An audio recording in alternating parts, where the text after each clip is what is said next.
शुरू करें हाँ? नमस्कार, मैं हूं एल.के. राज और आप देख रहे हैं न्यूज़ पे न्यूज़। आज मेरी मुलाकात एक फिल्म अभिनेता से हुई है जिनका नाम सत्यप्रकाश सिंह जी हैं। अभी सुबह सुबह हमने एक ट्रेलर देखा है जो इनका नेपाली फिल्म का ट्रेलर है और उस फिल्म का नाम 12 गाँव है। काफ़ी चर्चा का विषय बना हुआ है और जहाँ जहाँ वो ट्रेलर देखा गया है उसकी खासियत मतलब तुलना कर ही नहीं पा रहा आदमी कि ये फिल्म साउथ के अटैचमेंट से बनी बिल्कुल अलग बनी हुई है। आज इनसे आप लोगों को मिलवाता हूँ। बहुत बहुत स्वागत है आप मेरे चैनल में। आपका नमस्कार। न्यूज़ पे न्यूज़ आपका जो चैनल है उसके सारे दर्शकों को हमारी शुभकामनाएं और हमको सबको नमस्कार करते हैं और आपको भी नमस्कार करते हैं और चाहते हैं कि आप सब लोग न्यूज़ पे न्यूज़ को बहुत सारा प्यार दें। बताएं सर। हमने तो सिर्फ आपको टीवी पे ही देखा था, यूट्यूब पे ही देखा था, फिल्मों में ही देखा था। आज मेरा या मेरे चैनल से जितने दर्शक देख रहे हैं इनका भी सौभाग्य है कि आज आपसे बात करने का मुझे मौका मिला।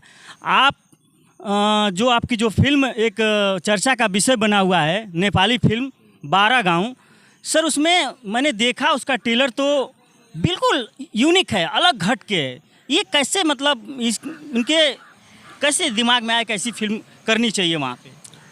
देखिए, सबसे पहले तो मैं आपको बता दूं कि यह फ़िल्म जो है नेपाली भाषा में बनी है और दूसरी ये कि यह फ़िल्म जो है भोजपुरी के दिग्गज स्टार रहे हैं विराज भट्ट जी, जो नेपाल से ही ताल्लुक़ रखते हैं। उसके निर्माता और निर्देशक विराज भट्ट ही हैं और यहाँ पे उन्होंने काफ़ी एक्शन फिल्में की हैं, काफ़ी बड़ा काम किया है। और अब उनका जो ये था कि एक एम था कि अपने बेटे को लॉन्च करना, समीर भट्ट उनके बेटे का नाम है, इस फिल्म में वो आ रहे हैं। तो उन्होंने बड़ी शिद्दत से, बड़ी मेहनत से और बहुत ही तैयारी के साथ इस फिल्म को बनाया है 12 गाँव। मुझे अचानक फ़ोन आया जब फिल्म लगभग आधी कंप्लीट हो गई थी, तो उन्होंने कहा कि नहीं आपको आना है और ऐसे ऐसे हम लोग फिल्म कर रहे हैं। तो मुझे भी लगा कि मतलब जैसे हमारी भोजपुरी बनती है वैसी है, लेकिन जब मैं गया, काम हुआ, काम किया और फिर उसके बाद जब मैं टेबल पे भी बैठा एक दिन देखा तो क्वालिटी अलग थी। बहुत ही उसमें दिख रहा था कि सारे लोग आत्मा से जुड़ के काम किए हैं, जबकि यहाँ के अमूमन बहुत कम ऐसे डायरेक्टर प्रोड्यूसर हैं जो अपनी आत्मा के साथ काम करते हैं, उनको सिर्फ प्रोफेशनलिज्म दिखता है। तो वहाँ का सबसे अच्छा काम यही रहा है कि मतलब फ़ाइट से लेकर के हर एंगल, सिचुएशन, सारी चीज़ों पर उन्होंने काफ़ी होमवर्क किया है, जिसका परिणाम आपके सामने है 12 गाँव का ट्रेलर जो कल रिलीज़ हुआ। सर, क्या भोजपुरी में ऐसी फिल्म नहीं बन सकती है? बनती है फिल्में, ऐसा नहीं कि नहीं किसी भाषा में नहीं बनती हैं। हाँ, वो आज इस दौर में बनी है वो फिल्म इसलिए तुलनात्मक दृष्टि से थोड़ा सा भारी पड़ रही है क्योंकि टेक्निकली और हर चीज़ों में बहुत स्ट्रॉन्ग करके उन्होंने बनाया है। तो भोजपुरी में भी बनी है फिल्में और बनती भी हैं, ऐसा नहीं कि नहीं बन रही हैं, नहीं बनती हैं। लेकिन भोजपुरी का अभी का जो दौर है वो पारिवारिक फिल्मों का हो गया है, तो इसलिए थोड़ा सा एक्शन फिल्मों की तरफ अभी भोजपुरी नहीं है, पारिवारिक फिल्मों की तरफ है। मैंने उसका ट्रेलर देखा तो बिल्कुल जैसे लग रहा था कि मैं हॉलीवुड का ट्रेलर देख रहा हूँ, ऐसा मुझे खुद फील हुआ। इतनी मतलब यूनिक है देखने में जैसे उसका ट्रेलर। अभी वो फिल्म कब लॉन्च हो रही है सर? फिल्म 10 अक्टूबर को संभवतः लॉन्च हो रही है। नेपाल में पहले लॉन्च होगी, फिर उसके बाद धीरे धीरे कई भाषाओं में उसका डबिंग का भी प्लान है उनका। तो जहाँ तक मुझे जानकारी है वो इंटरनेशनल लेवल पर भी रिलीज़ करने जा रहे हैं उसको। तो ये बहुत ही अच्छी बात है कि भोजपुरी के जो मेकर्स हैं उनको इस बात से सीख लेनी चाहिए कि मतलब इस तरह का भी काम हो सकता है। कम पैसा हो चाहे ज़्यादा पैसा हो, लेकिन आत्मा अपनी पूरी लगे उसमें तो वो काम दिखता है, उस तरह से दिखता नहीं है काम। सर, फिल्म में जो आप विलेन का रोल निभाते हैं उस समय तो सच में देखने में डर लगता है, लेकिन रियल लाइफ में भी आप ऐसा है कुछ? देखिए, सिनेमा अलग चीज़ होता है और करेक्टर में जब आदमी होता है तो करेक्टर में करता है। जैसे मेरी आपने फिल्म देखी होगी छपरा एक्सप्रेस, शायद तेरे नाम देखी होगी, जाने मन देखी होगी, तो काफ़ी बिगेस्ट फिल्में रही हैं, बड़ी फिल्में रही हैं। तो वो मेरा काम है, इसलिए वो ऐसा मैं दिखता हूँ।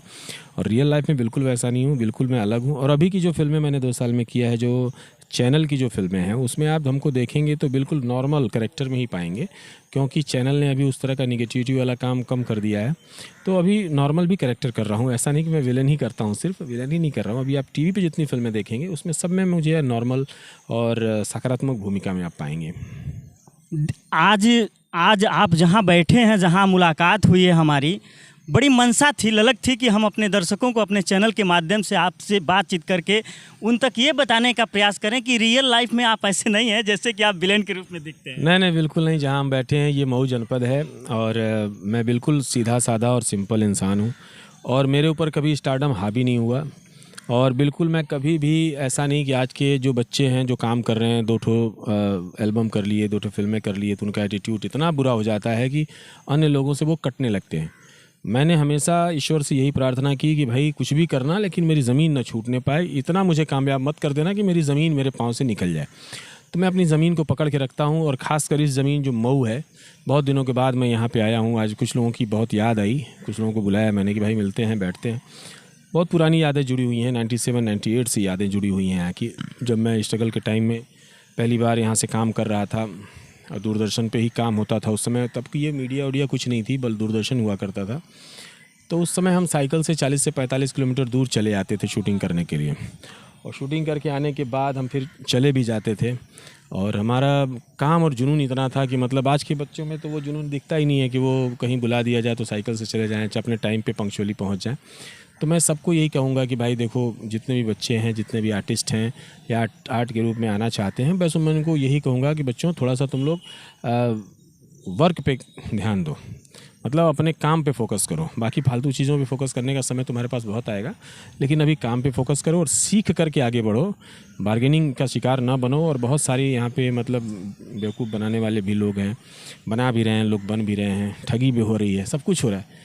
लेकिन मैं सबसे कहूँगा कि आप अपने को संभाल के, समझ के और इस फील्ड में कदम रखें। ये तो आज आपसे मिलने के बाद मुझे भी एहसास हो गया कि आप सच में बहुत अच्छे इंसान हैं, और आपकी जो विचारधारा, जो सोच है, ये मेरे दर्शकों तक पहुंचेगी कि आप इतनी अच्छी नसीहत नई पीढ़ी को दे रहे हैं कि कहीं ना कहीं बार्गेनिंग का शिकार ना हो, कोई ठगी का शिकार ना हो, मेहनत से काम करें, सीख कर काम करें। क्योंकि ये चीज़ें, सारी चीज़ें आज की डेट में अगर कोई 2 कदम आगे बढ़ जाता है, तो आपने खुद बताया, ये चीज़ें हमने भी देखा है कि दूसरे से कटने लगता है, लेकिन ये चीज़ें आपके अंदर नहीं है। ये बहुत सराहनीय बात है कि आप आज की पीढ़ी को एक नई सीख दे रहे हैं। और सर, नेक्स्ट आपका अगला कोई प्लान है जिसके मतलब थ्रू कोई और मूवी या कुछ आने लाने के लिए? नहीं, फिल्में तो लगातार चल रही हैं। अभी देखिए बातचीत चल रही है। अभी कुछ घर में ट्रेजेडी हो गई थी, इसलिए मैं 1 महीना थोड़ा बैठ गया। सिस्टर का डेथ हो गया, थोड़ा सा माहौल ठीक नहीं था, तो मन नहीं कर रहा था काम करने का। अभी 5-6 तारीख से लगातार फिल्में हैं, और आप लोगों के बीच में ऐसे ही आती रहेंगी। टीवी पे तो आज हमको जब चाहें आप देख सकते हैं, कोई दिक्कत नहीं है। बहुत सारी वो सर देख रहे हैं हम लोग। वो रनिंग है। तो बहुत अच्छा लगा आपसे बात करके, बहुत बढ़िया, धन्यवाद। बहुत बहुत धन्यवाद सर, आपने मेरे चैनल में समय दिया, इसके लिए हमारे दर्शकों की तरफ से भी और हमारे तरफ से भी आपका बहुत बहुत धन्यवाद। शुक्रिया शुक्रिया।